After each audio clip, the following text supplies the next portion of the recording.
Good afternoon, and welcome to our fourth year of inspiring biodiversity in our gardens. I am Renee Barranca, the Director of Conservation, Education, and Outreach at Western Reserve Land Conservancy. The Land Conservancy is Ohio's largest land trust, encompassing a 29-county region in Northeast Ohio.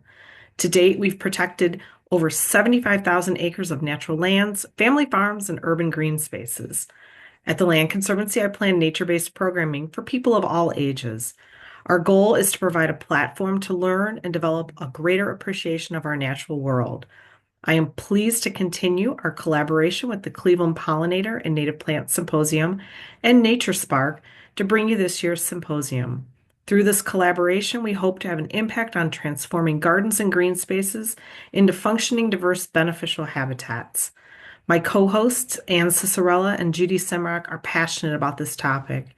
Anne is the founder of the Cleveland Pollinator and Native Plant Symposium. She works to build connections and encourage conversations about the importance of restoring our fragmented native habitats, starting with our own backyards and local community gardens. Anne is responsible for our amazing lineup of speakers. She stays on top of relevant topics and watches hours of presentations to create a meaningful program that, with over 1,000 registrants for today's session, clearly resonates with our audience. Judy possesses a wealth of knowledge about our natural world. Through her company, Nature Spark, she works with children and adults in the realm of nature education and exploration. She loves to share her nature knowledge through field trips and public programs, both virtually and in person. I thank them both for sponsoring as well as planning and promoting this series with me. I am also excited to moderate these webinars, which feature national and regional experts to increase our collective awareness about pollinators, native plants, and planting designs. We hope you will stay engaged and join us over the coming weeks as we offer additional sessions to help us garden with a purpose. Our next two sessions are on January 29th and January 30th, back-to-back days due to availability of presenters. On January 29th at 1 p.m., we'll host Session 2, Honeybees and Native Bees, What You Don't Know. This session will feature presentations by Dr. David Peck, Director of Research and Education at Better Bee in Connecticut, and Sam Droege, Wildlife Biologist at the USGS Patuxent Wildlife Center in Maryland. And on January 30th at 1 p.m., we'll welcome Dr. Jared Barnes for his program, How to Use the Science of Plant Survival Strategies for a Healthier Garden. Please note that Dr. Barnes has asked not to be recorded, so Session 3 will only be available live. Now I'd like to take a moment to recognize and thank our sponsors who have made it possible for us to organize this symposium. Thank you to the Ohio Division of Wildlife, the Audubon Society of Greater Cleveland, Avonlea Gardens, Biodiversity and Landscape Design, New Vista Enterprises, the Lake Erie Allegheny Partnership for Biodiversity, Leaves for Wildlife, Meadow City Nursery, Natives in Harmony, and Ohio Prairie Nursery. Unfortunately, at the start of this session yesterday, I forgot to hit the record button. As a consequence, Catherine Deary's program was not recorded. I apologize for this error. Having watched her program live yesterday with close to 500 viewers, I am deeply disappointed that I didn't capture it for more of you to see. Catherine has a wonderful way of relating with the average gardener. Her program was filled with great insight and advice, and her photographs of the changes through each season at Lurie Garden were stunning. If you have an opportunity to hear her speak elsewhere, I encourage you to do so. And if you find yourself in Chicago, stop in to visit Lurie Gardens in Millennium Park. Fortunately, I did remember to hit record for our second presentation. So it is my pleasure to introduce Richard Hayden for his presentation, Gardening on an Elevated Rail Line, Lessons Learned from the High Line in New York City. Welcome, Richard. So let's start, for those of you that don't know, a little bit about the High Line and do some history. Um, um, the High Line was built in 1931 and ran as a railway until 1981. And then it sat fallow for, gosh, almost 30 years and was about to be torn down. It's about 1.7 miles long. You can see it running on the left through the west side of Manhattan, elevated 30 feet in the air. And the trains have been coming into Manhattan since the late, I think about the 1860s, bringing all of the raw materials into the warehouses and the factories on the west side of Manhattan, and then taking all of the goods out. But the train was actually running along the center of 10th Avenue, and it was very dangerous. In fact, about 400 people lost their lives in the course of that, and the neighbors got very much up in arms and requested that something be done. You can see one of the strategies was to have these West Side cowboys ride their horses in front of the trains to try to get people out of the way.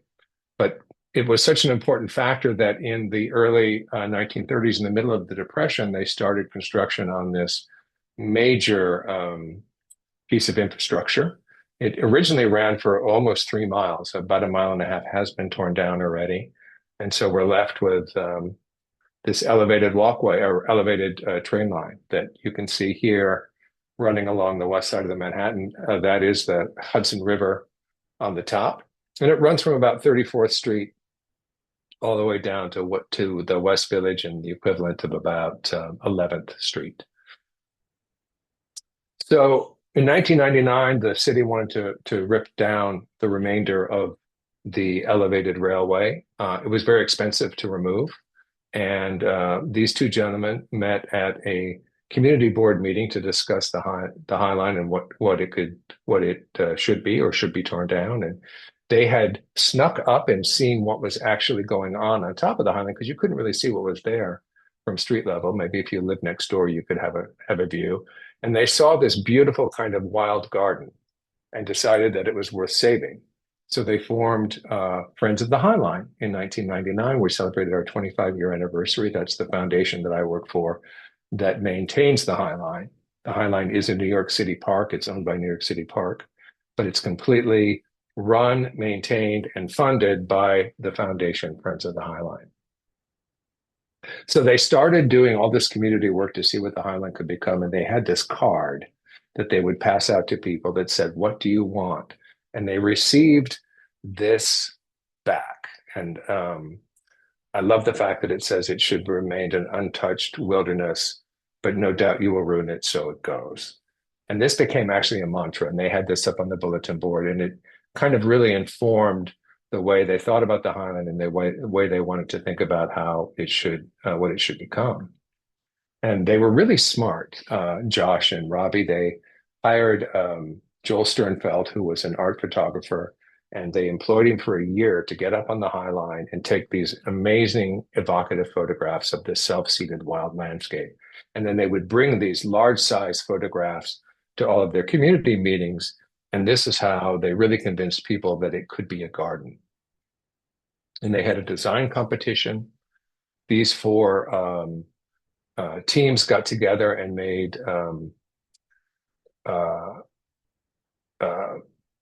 design bids in order to get the job. And the upper right corner, James Corner Field Operations with Diller, Scofidio, and Renfro Architects won the bid. And they had the good sense to hire this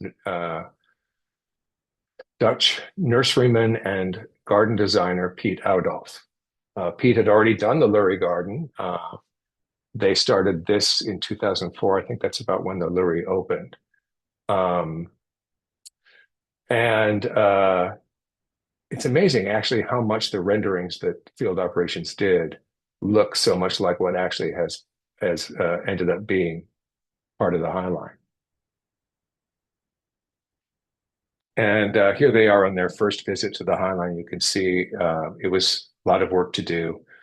And because there was so much lead paint, and because train brakes have a considerable amount of asbestos historically, everything had to be removed. All of the plants, there was no soil. It was just the ballast rock, the gravel, if you will, which of course had formed soil because plants had grown.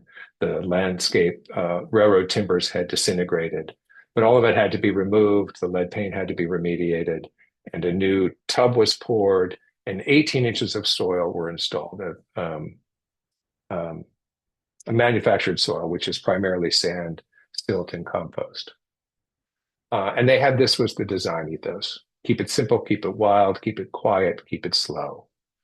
It's not so quiet anymore, but and this is Pete during the planting back in, I think this is about 2008. The High Line opened in 2009, the first section, and we just celebrated our 15th anniversary.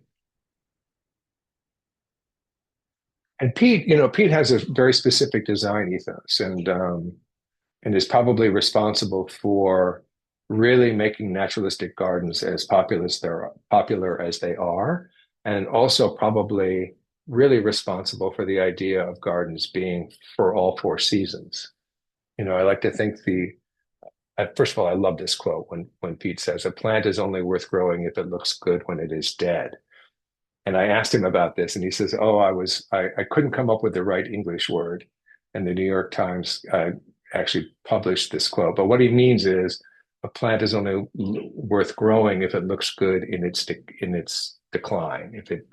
And he calls them seed heads or skeletons. And it really is about structure. It's really about fall color. It's really about texture in the garden, much more so than actual flower color. Brown is a color too. And you get a little sense in this video, which hopefully is playing for you all, of how the interest changes. This is the Northern Spur Preserve, a section that Pete designed to really kind of replicate the original self-seeded landscape. And it is constantly changing. There's always something new to see on the High Line.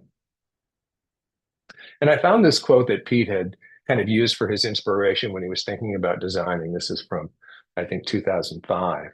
And he was already thinking about the fact that it should be a habitat, right? And that he wanted to be the naturalistic garden to be evocative of people's youth. Everybody hopefully would have some experience with nature that they would be very happy to kind of recall. And he wanted to use many native flowers and grasses. We're about 70% natives. And, the idea that there was four seasons, that there was birth, life, and death would be a big part of his design. But he was also thinking about ecology. Ecology speaks where it meets design. And, it's not a habitat garden and it's not a wildlife garden, but because it's a naturalistic garden with many North American natives, it's a very rich place for habitat here in the middle of New York City. And he designed it as an episodic experience because, it's 40 to 50 feet wide and a mile and a half long. So it is very much a journey. And you go from these different kinds, styles of gardens and have different experiences in each. And we'll talk a little bit about the inspiration for those. But I was looking through some slides as one does when you're getting ready to make these presentations. And I came across this slide from early on, and interesting to think that they actually were thinking about what the biodiversity of the planting would be, and thinking about how the different styles of the ecological habitats that they were choosing, the woodland, the shrub thicket, the grassland or meadow, the wetland, how they would have different aspects around the ecology and who they would attract. And I'm happy to say that it all came true. So let's talk just a little bit about the ecological habitats that the High Line contains. So we have these incredible woodlands. And of course, what you're looking at right now, the birch, these are the white spire gray birches, Betula papulifera, with, I think that is Viburnum dawn. And this is all growing in 18 inches of soil, which is really, when I first started in 2022, I literally could not sleep at night for worrying about these 30-foot tall birch trees and how they were all surviving. And then I went hiking on the Appalachian Trail up in Connecticut, and there had been a windstorm and some trees had blown over. And lo and behold, because of all the ledge rock in this part of the world, the forest is growing in 18 inches of soil.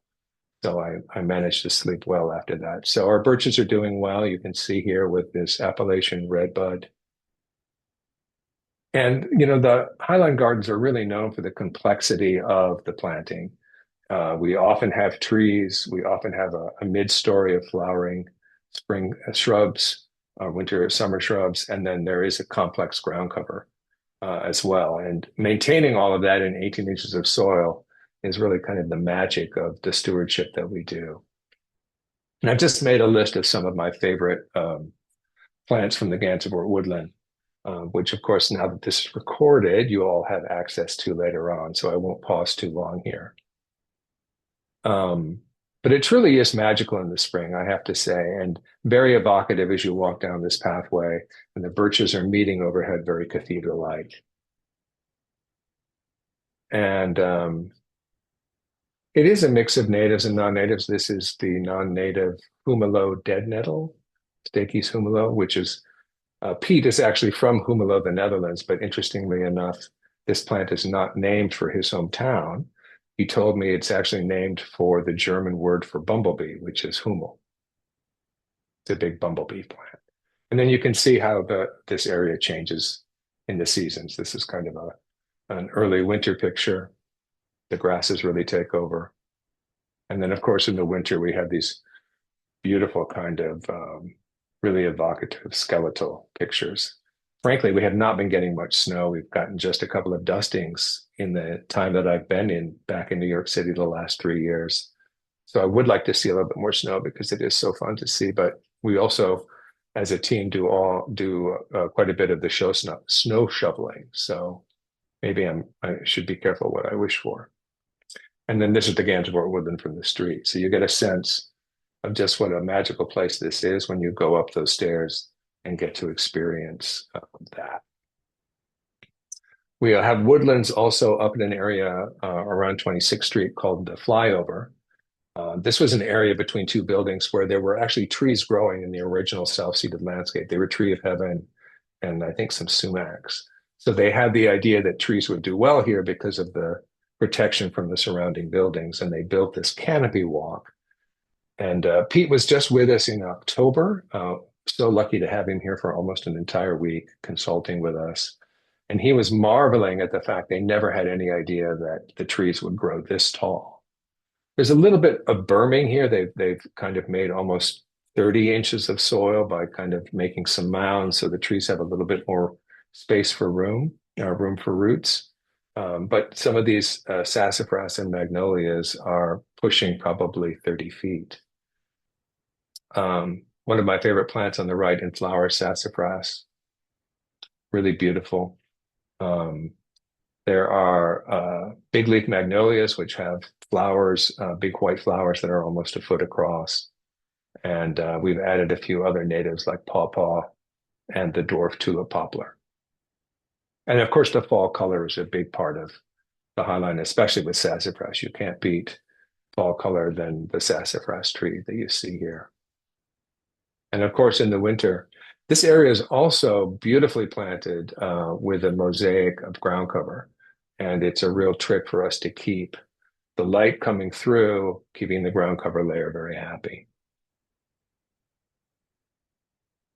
And then there's another woodland in the brand new section of the Highline, well, that opened a year ago, June. It's called the Moynihan Connector. And this is brand new construction that they built to connect over to a courtyard that connects to the train station at 34th Street. And this has, I'm hearing Catherine talk about 4 feet of soil. I got very jealous. This section has 4 feet of soil. And because of that, we're able to plant red maples, the Celtis common hackberries, the hornbeams. So this would be a really beautiful kind of based on a northeast woodland palette. And it really does have spectacular fall color as this is growing in. And then the next ecological habitat we have on the Highline is the shrub thicket, or sometimes called the woodland edge. We have a very famous Chelsea thicket that you see here, which is between 20th and 23rd Streets. Lots of different shrubs and trees. We have American hollies, very dense evergreens with red berries, of course. Growing on the Highline, we have 3 or 4 of them that are pushing 25 feet tall at this point, 15 years later. We have elderberries that for us are pretty well behaved, but we do manage to keep the spread down on those from the roots. And then also, one more time, a very complex planting, a nice tree canopy, many flowering shrubs. And then we keep ground covers, and you can see in the foreground the Arthronia, which is I'm not great with common names, but dogtooth.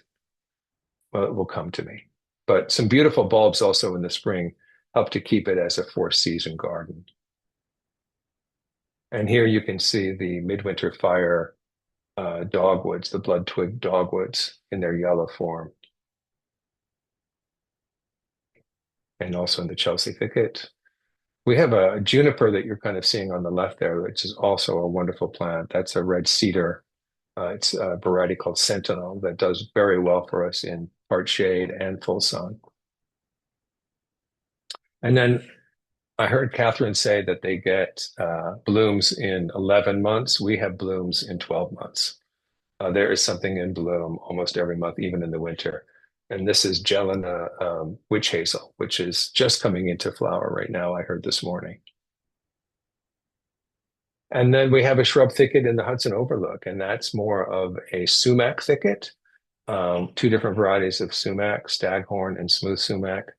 We have the northern bayberry, the Myrica pennsylvanica, that grows quite well here, and lots of big blue stem grass, the pale purple coneflowers, and then the mountain mint that Catherine talked about being quite a voracious spreader.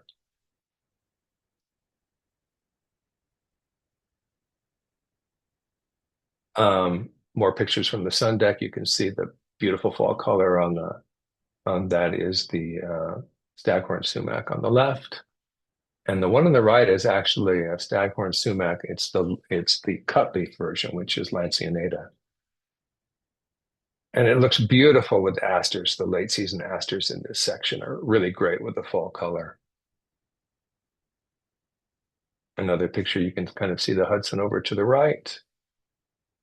And of course, the sumacs have such a great form too. So even in the winter when there are no leaves, they'll hold on to those seed clusters and really give you a nice sculptural quality. And then a section that we call the woodland edge is another form of thicket. This is just north of the Big Standard Hotel. It's one of my favorite sections because Pete has done such a beautiful ground cover planting here. We have chokecherry and black chokecherry are the primary trees, along with the American witch hazel, which blooms more in December. But you can see here the drifts of the autumn moorgrass and the Brownie's alum root and the sensitive fern. It's almost like the plants were growing and we just put the walkway down between them, the way he drifts those different varieties of plants across.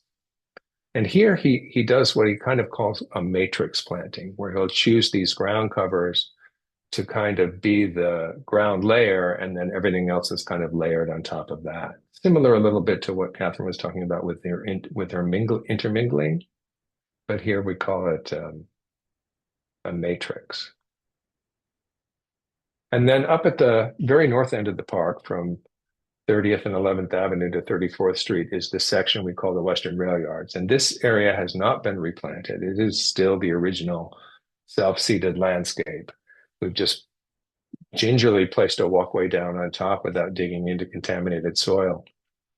But it's a really dynamic section because, interestingly enough, the minute that this little interim walkway went in that you're seeing on the left, the rain that fell on that walkway sheeted off to the side. So the first 24 to 30 inches next to that pathway was getting twice as much water as it originally had been, because what was falling on the walkway was now on the sides. And so we're seeing a lot more of these shrubs and trees coming in because there's just enough water to support more growth.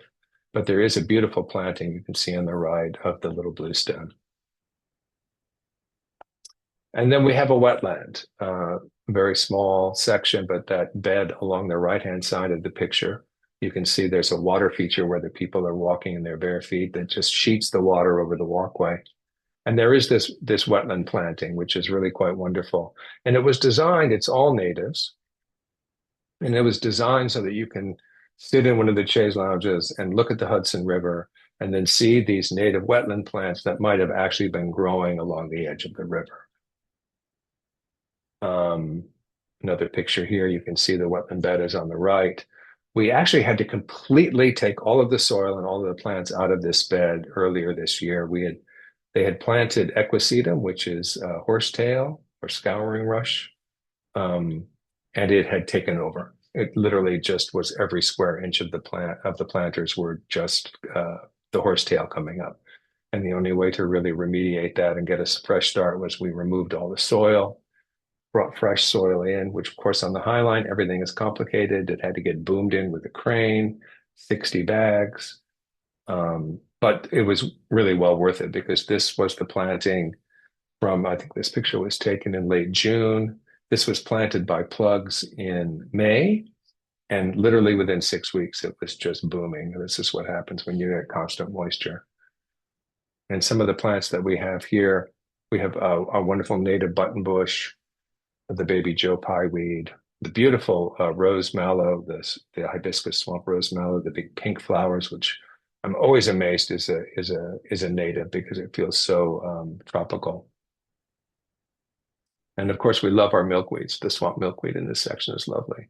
On the right, you're seeing the Pontidaria cordata, the broadleafed arrowhead, and the white is a Sagittaria that just volunteered. It came in with one of the other plants, and we just loved that garden design by serendipity. Nature does that every once in a while, and it just gives us a nice combination.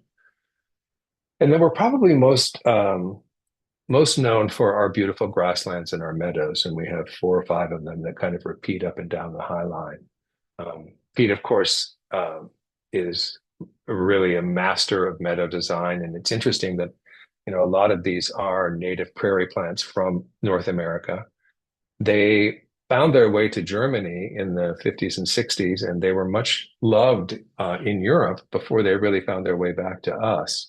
And so sometimes a lot of the nativars will come back to America, and they will have these German names because they're cultivars that were done by folks working in Germany and in the Netherlands. But really a chance to show off the wide variety of plants. And this is, of course, great habitat for bees and butterflies. You can see I call them the sexy seed pods of purple milkweed on the right. The flowers have already occurred, but I think these seed pods are every bit as ornamental. That's some Joe Pye weed in the background and echinacea. And in the very back right corner is the New York ironweed, Brunnonia. So this is a fun little spot. This is the Chelsea Grasslands. This is between 20th and 23rd Street. Sorry, 18th and 20th Streets. And we'll just kind of take a look through the seasons. On the left, you're seeing very, very early spring. Cutback has already occurred, and the ephemerals are starting to show. And you can see that design element of the railroad tracks. They were all pulled up. They were all numbered as to their location. They were all pulled up. New sleepers, new railroad ties were put in, and the rails were put back in after they added fresh soil and remediated everything. On the right, you can see kind of a late spring showing. As we get into summer, on the left, early summer. On the right, maybe mid to late summer, the Monarda, the bee balm is really coming into focus. The Culver's root on the right, you can see. But so you get a sense of really how dynamic the garden is and how it changes through the season. And then here you see the winter view. The other thing that you maybe see is all of these buildings have sprouted up also. Originally, this was chosen to be the site of a grassland because it was so wide open. You could see the Hudson, you could see the city. But this is what happens. The High Line was such a success that it has really kind of spurred a lot of development, which of course was the original intention of the government putting some money into the original High Line. But it has kind of changed the neighborhood, and it's made challenges for us because we have to respond to additional shade and sometimes some reflected light. And here we are. This is the opposite view of the Chelsea grasslands, but you get a sense of the fall color. Those beautiful thread-leafed blue star, the Amsonia that you're seeing there on the right with the really gorgeous gold colors. Just a beautiful combination. The fall is actually one of my favorite seasons on the High Line. This is a picture of up at the wildflower fields and a little overview. You can see the echinacea. This one is, I think, called Vintage Wine. It was a introduction from Pete. And frankly, when he was here in October, he was saying, oh, this is too much echinacea. So you can see how things start to kind of multiply and how we spend a lot of time think you can see the gardeners that are in there probably editing out to make sure that one plant doesn't swallow the next, which is a big part of the work that we do. So in the Washington grasslands, which is closer down to just north of the Gansevoort woodlands, where you leave the birch tree forest, and this is what you encounter. And you get a sense here of the matrix planting style that Pete has used on the High Line. The lime green grass is autumn moor grass. The little white ephemeral perennial is lesser catmint. The vintage wine echinacea or coneflowers, and the different grasses. And it really is just an amazing opportunity, and it's very dynamic. We are constantly having to keep certain aggression. To be a successful plant on the High Line, you have to have a certain amount of aggression, and so we have to manage that. You can see early on how this area of the Washington grasslands was very grassy. This is a lot of, I believe, panicum, and the perennials on the right have years later just really gotten their foothold and are looking quite lovely. Here's another close-up picture of the perennial garden. The spiked gay feather, I believe, is the common name for the liatris, the kind of shooting star.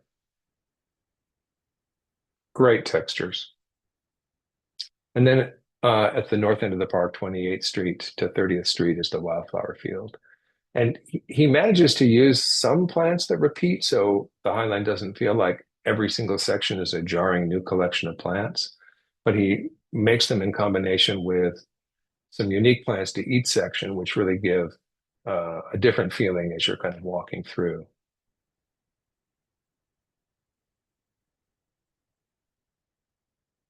And you can see a little bit of a later feeling here. This is showy goldenrod. You can see the ferny texture of the Amsonia, the threadleaf blue star, that's soon to turn gold. Some of the grass plumes, we'll talk about those in a second. And then, of course, the asters, the Symphyiotrichums, are really starting to bloom. And this garden in the fall is really spectacular.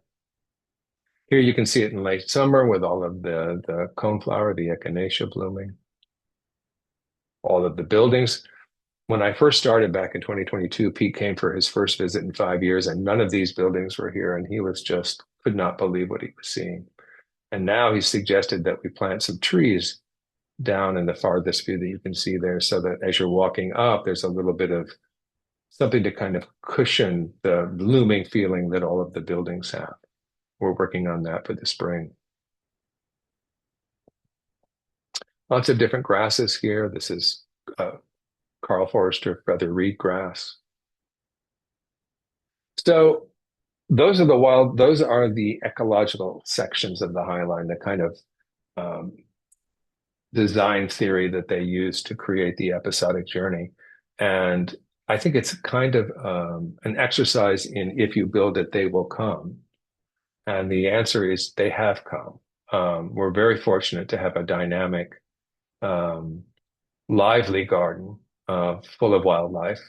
And this just is to remind you that we are in the middle of the city, just thin strips of planting. And it makes you wonder, there's not a lot of green space around us. There aren't any major parks in this section.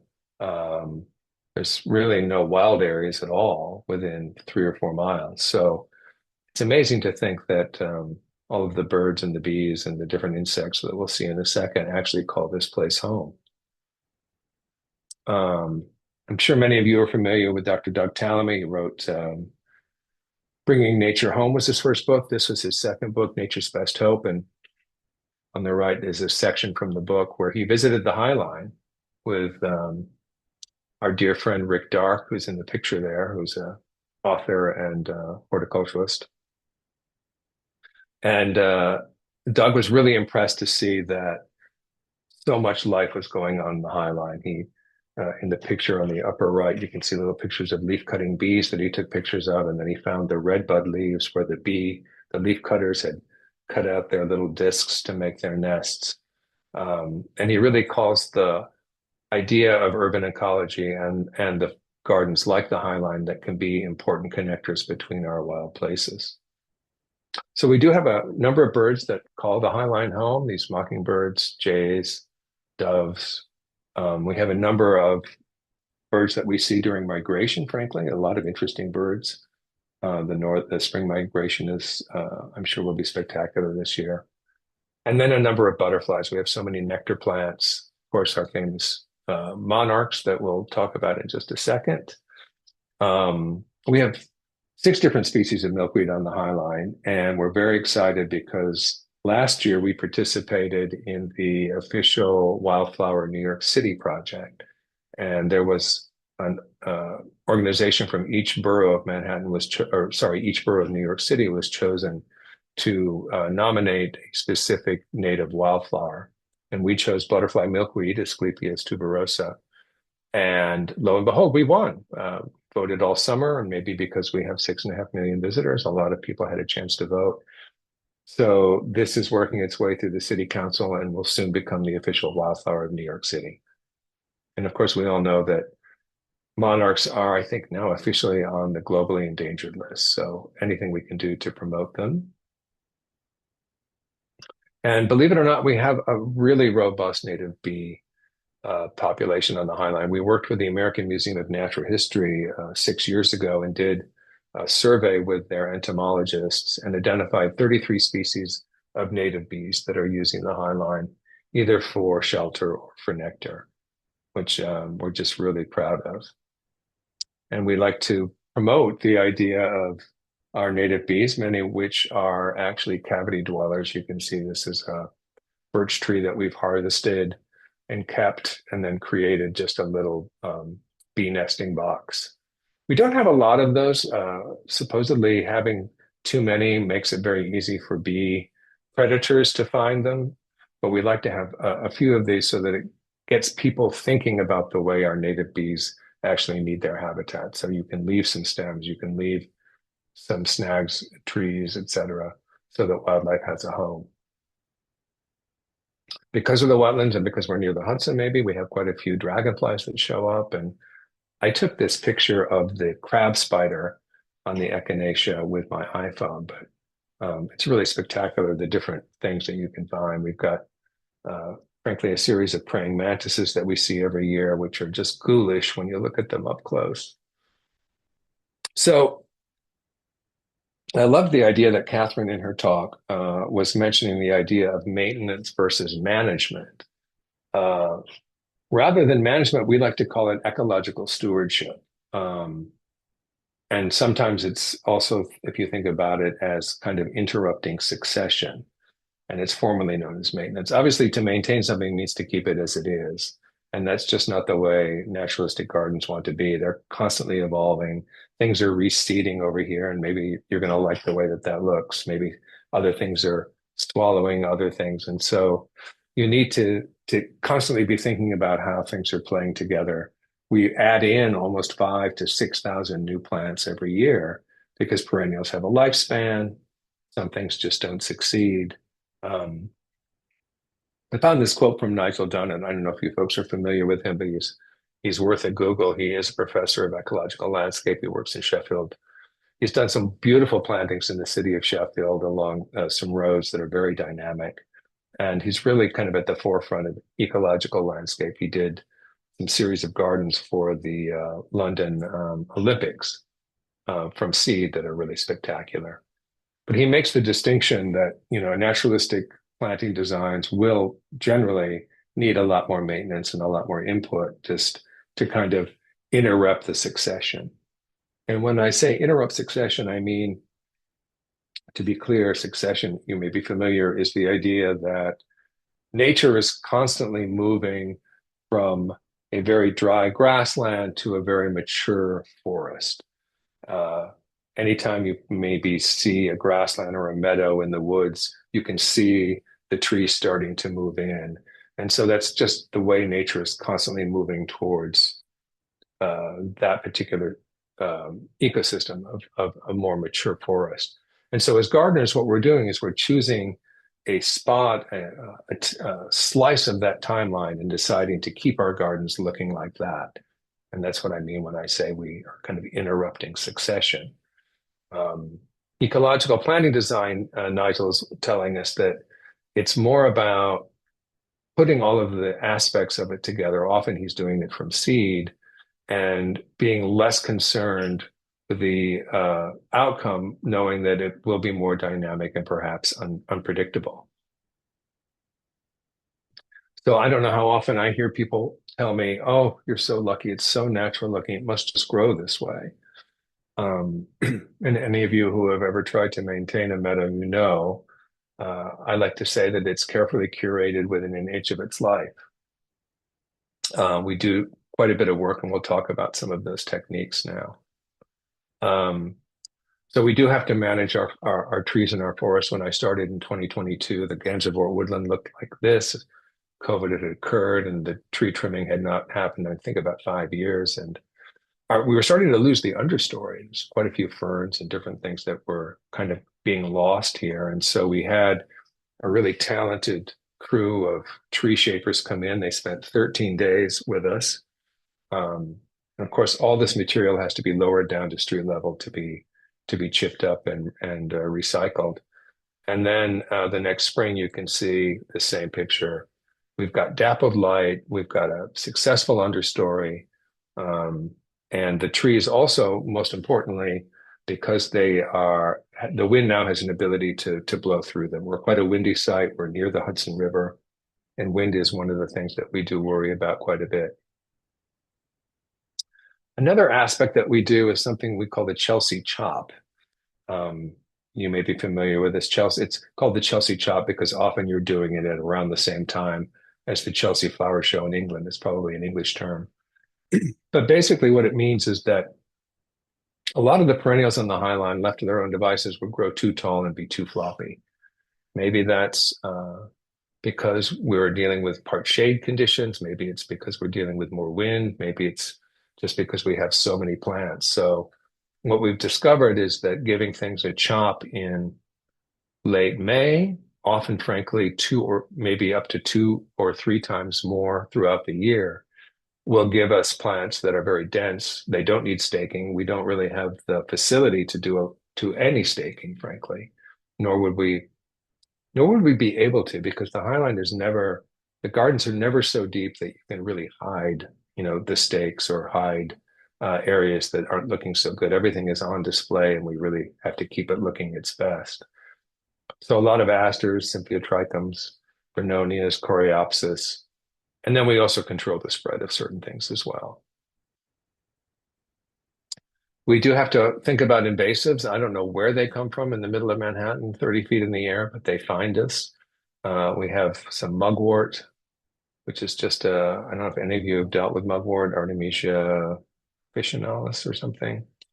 And then it's funny, one of the biggest invasives that we're managing is this Korean feathergrass that was actually specced by Pete. You can see it in this picture here. Very beautiful ornamental seed plumes. But it was supposed to be about 20% of the mix in this particular garden, which is the meadow garden, meadow walk. And it has just completely taken over. And Allende, the gentleman in this picture, is managing this garden. I'll show you in a minute. He's done a lot of work on that. But he actually has a cart full of beautyberry, which is another invasive. I don't know where it comes from, but it finds us, and it's a tenacious plant to control. But this is what the meadow walk looks like now. A lot of the Calamagrostis, the Brachytrichum, the Korean feather reed grass has been removed.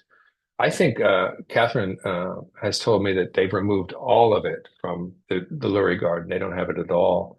And she informed me that the Chicago Botanic Garden has put Korean feather reed grass on their invasive list now. So we've got a decision to make. We don't want to be messaging to people that this is a grass that could escape into wildlands.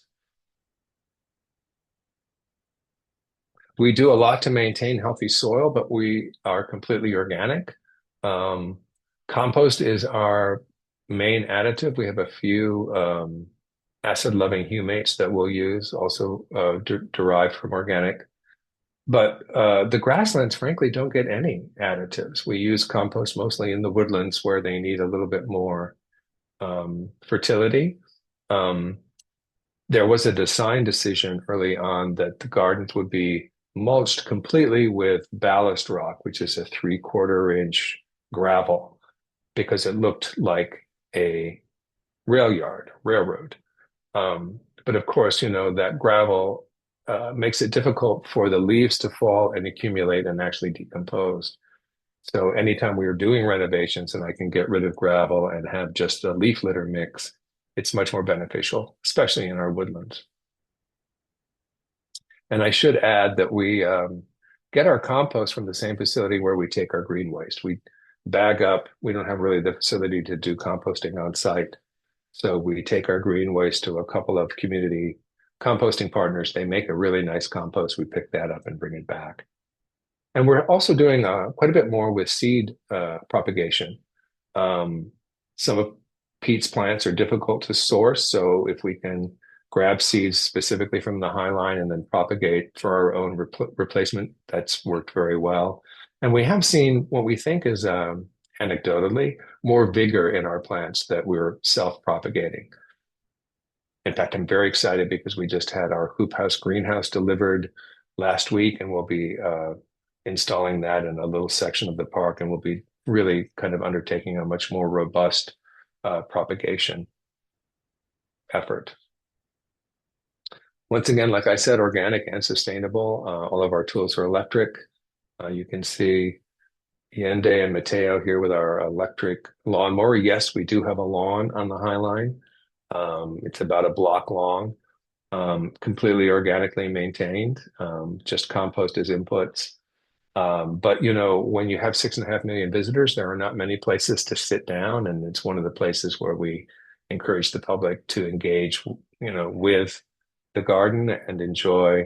I mean, it's wonderful when you see a group of preschoolers come along and they're having story time on the lawn. So we're happy to have them along because we know that people are engaging with it, and that's the main purpose, to put up with long grass. And we have a really smart irrigation system. We just replaced our irrigation controllers. We have soil moisture sensors installed now, so it's very targeted information that tell us exactly how much water needs to be added. And we are using mostly drip. And then, we do have to have a certain amount of resilience on the High Line. As I mentioned, this section, you can see the buildings that have come up. The very end of the picture on the right, you can see a outline of a tree. Those are our bur oak trees that are 30 feet tall now and casting considerable shade in addition to being surrounded by new buildings. And we had to completely redesign that section with Pete's help last year. And it's now a shade garden and looking quite beautiful. And I always say, if you want to know what a resilient plant is, you come to the High Line, growing 30 feet in the air and 18 inches of soil with hot air above and below the root zone and cold air. It really is, if you can survive that, you are a plant that's worthy of considering as we're coming into what seems to be a really, really crazy time of climate chaos. And just the last couple of slides, and then we'll take some questions. I want to talk a little bit about the way that we talk about nature on the High Line. And we take this very seriously. We feel like we have an important message to get across to people, that the idea of nature access. I like to say that biodiversity is for species support, and one of the biggest species on the High Line are people. We do some programming. We have a Teen Fellows program that we work with. These are high school folks. There's about 20 of them that take a horticulture track, and then they're able to work with us in the summer as interns. And it's just been amazing to watch the light come on as they kind of get their hands dirty and learn about that actual professional horticulture might be a profession that they could consider. We have tours and family workshops. And we do every year, starting back in 2023, we started the horticulture celebration. And last year in 23, we did New York City native plants as our topic, of which we found we had 160 species out of about 550 total that were native or known to be native to one of the boroughs of New York City. So it was a really fun, and we had plant signs in the garden for the first time. We have 45 of these in the garden now, and people are able to learn a little bit about the different plants they're seeing. And of course, we're very happy to always talk about the animal habitat relationship of plants. This is, you don't know serviceberry, it's an amazing plant. We created a guide for native plants, and you can actually still see this online at thehighline.org/native plants. And then this year, we celebrated Pete Outdoff. Pete turned 80 in October. He was with us for that week, shortly before his birthday, did a wonderful public presentation for us, which I think if you go to the Highline YouTube, I'll make sure that we get you that information. There's a wonderful recorded panel discussion that we did with Pete, kind of talking about his style and ethos. Quite a bit of history about Pete, too. Talking about really Pete's introductions to the field of landscape and how he changed urban horticulture quite a bit. And then this year we're doing urban ecology as our topic, and we're just diving into some of the aspects of what that will include.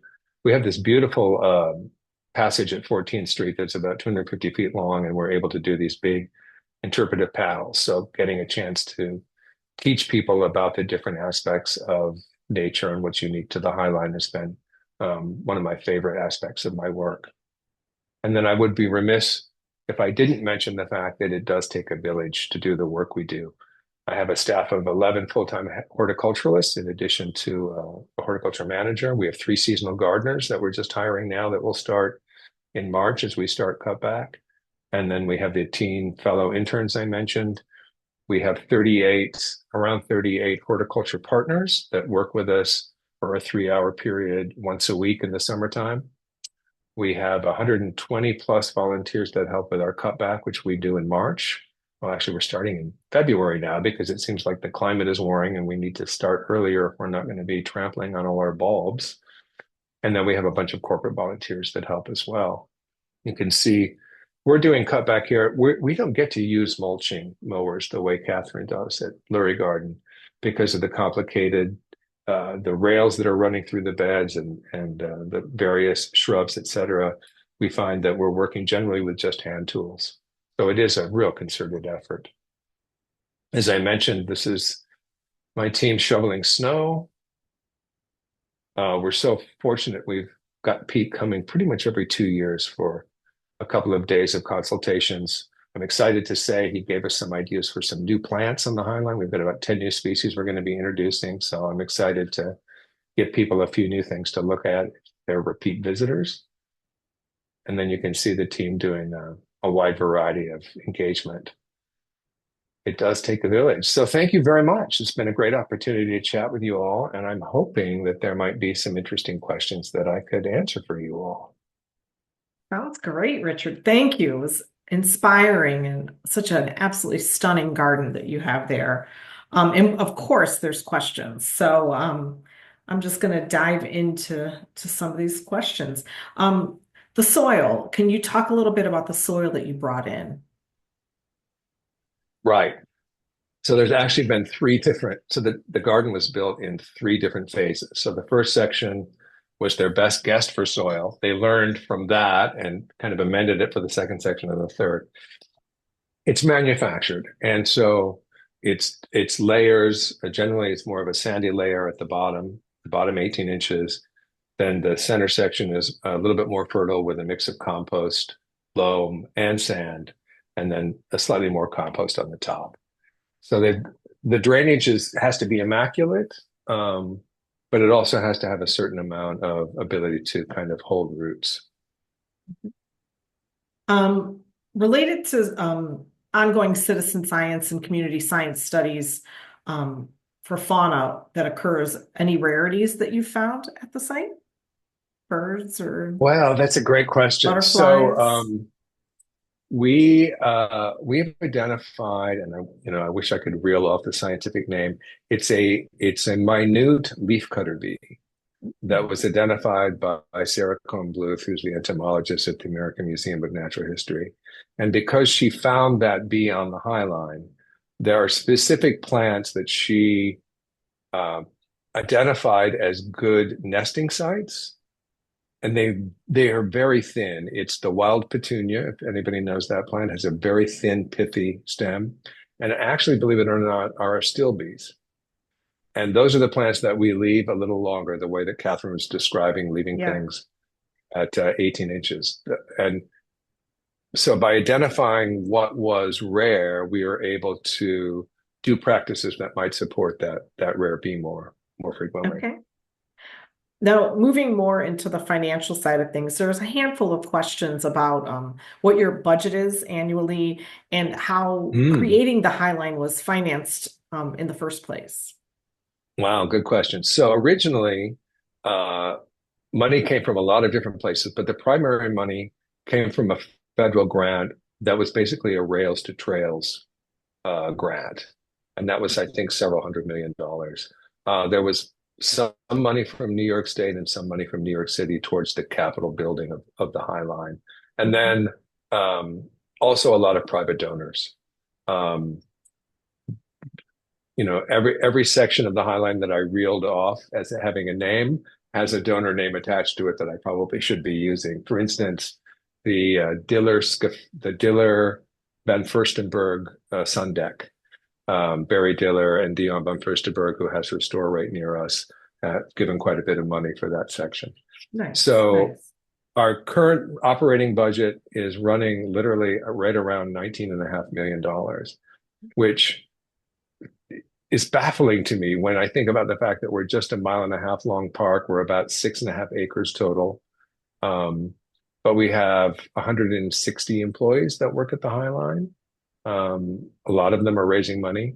So all of that $19.5 million are private donations and corporate and grants. Sure. And we do get some city money now, but that generally will go for capital improvements because the New York City Park do own. So if we have an elevator that needs, we have several outdoor elevators, they're always breaking. It takes a lot of capital money to keep that stuff running. Good. How do you deal with drought on the High Line? Do you have irrigation? Yes. Well, Okay. it's a funny story. So Pete was very romantic when they were building the first section of the High Line that was from Gansevoort to 20th Street. And he said, no, we'll have the gardeners will do hand water. And then this way they'll be able to really uh, spend time observing the garden, which is just a wonderful idea. It's so quaint and completely unrealistic. I would need a staff of 60 people to hand water the High Line. So they retrofitted irrigation back in 2 years after they opened the first section in 2009. Um, but we still have quite a bit of hand watering because there are edges, there are these tapers, these kind of piano fingers that run into the beds that are a design element, and there's no irrigation in between those. And so we spend quite a bit of time hand watering. But we have drip and some rotator irrigation that really helps keep things watered, and a Okay. very sophisticated computerized irrigation system, thank goodness. Otherwise, but we Yeah. did have the summer that I started in 2022, we did have all of the water on the High Line is pumped up from street level to main pressure. And we have a series of 5 different points of connection. And one of the water pumps went out. We were having a heat wave in August. And I thought, not on my watch. And so we literally were running hoses from 3 blocks away so that we could get water to this certain section. Wow. So Wow. fortunately, this last current drought, we had, the longest stretch in the Northeast without water that we've, I think, ever had. Can't remember how many days. Um, it we were able to keep things moist, and we had just done for the first time a lot of fall planting. So we're really, said a prayer for our irrigation system. Yeah. No kidding. I don't know what's permitted on the High Line. Do you allow dog walking and runners? Is all Oh that? yes. Well, Yes. Okay. no. Okay. I'm a dog owner. I was in Central Park walking my dog off leash for 45 minutes. Central Park, New York City, off leash to dogs before 9 a.m. Amazing. The High Line, no. It's such a tight space. And obviously, working dogs and disability dogs and that sort of thing are fine, but generally no dogs, no Okay. skating, um, no motorized vehicles, no wheels other than wheelchairs or scooters, for mobility purposes. Uh-huh. Um, Okay, so then it is restricted. yes, I gotcha. I gotcha. Okay. mostly. But it's free to go visit it, correct? It's absolutely free. I mean, it's Okay. Okay. honestly one of the most amazing experiences you can do for free in Manhattan. And it's, I think, why Excellent. we're such a popular spot. We're a destination for a lot of Europeans, frankly. And a lot Okay. of early in the morning before 10 a.m. and we open at 7, it's magic because it's for the neighborhood. People are commuting, kids are going to school, we see people jogging. It's Mhm. truly a magical place. Nice, nice. Now some plant related questions. Is it hard to keep the Uh-oh. staghorn sumac from spreading? Do you know we just cut down the sprouts that we don't want to see, and we take advantage of that because, for instance, the a lot of the staghorns now are 15, 16 years old, and there's just not a plant that lives that long. So we took a bunch out actually just last month, and last spring we decided we would leave all of the sprouts. So we are now selecting out the new uh, the new staghorns that are going to be remaining. I think that is one section where we may have to reconsider a wholesale soil replacement because it will be just a mass of sumac roots in a few years, and very little will be able to grow at that point. Sure. Yeah. Now here's a more specific question. This is someone who was always told that you should not prune native shrubs. So there's a curiosity Mm. about if your shrubs are overtaking the walkway, and if you do prune them, how do you maintain them? Good question. We do prune. I think almost everything gets pruned. I'll give you an example. In the Chelsea thicket, there's a skinny bed on one side that's probably only 30 inches deep. And there are some plants in there that shouldn't be in that thin of space. Some of the, looking for the common name, Sambuca, elderberries, Mhm. American elderberry, Fothergilla are in there. There are some winter berries, the ilex, verticillata. So those are things that want to be, 6 feet wide. So it takes a real effort to kind of think, how is this going to grow? We don't want it to be sheared like a hedge. Mhm. It's a constant kind of thing. And we do most of our pruning, of course, in the wintertime. So Mhm. we're out there right now kind of getting things shaped up. Gotcha. This is the last question. Someone Okay. wants me to ask you about the fabulous free docent tours that you offer. Oh, Do you okay. Yeah, have docent tours? we do. It's called well, you guys are stumping me. It's called Freight to Flowers. Okay. It's a free tour that you can sign up for online. I believe it's Wednesdays and Saturdays. I would have to double check that. I can't remember what time they do them, in the morning, maybe in one in the afternoon. But they do limit the groups to about 20 because, you get much larger than that and it's difficult to get through the High Line. But you get a nice history, a little bit of talk about some of the architecture, and we're trying to get them Excellent. more comfortable talking about the horticulture as well. Well, maybe whoever put that in the Q&A can put the details to your docent tours in the chat so then everyone knows what it is. So I think it Yeah, was a definitely. planted question. So Okay. I hope I got that uh, right. Someone's probably testing me. that's okay. Well, this was wonderful.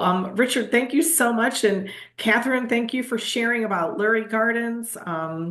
I think we're going to wrap up here today. And if we didn't get to your questions, we'll get to them offline um, Great. within You're the going to make next a week or copy of those so. and share those with us, right, Renee? We'll do. Yes. I mean, Okay, Catherine's great. been actually answering some, so I appreciate that, Catherine. So there are a handful we didn't get to for you, so we should be able to take care of it offline. Yeah. And just Awesome. as a Such a reminder to pleasure. everyone, it's been a wonderful day.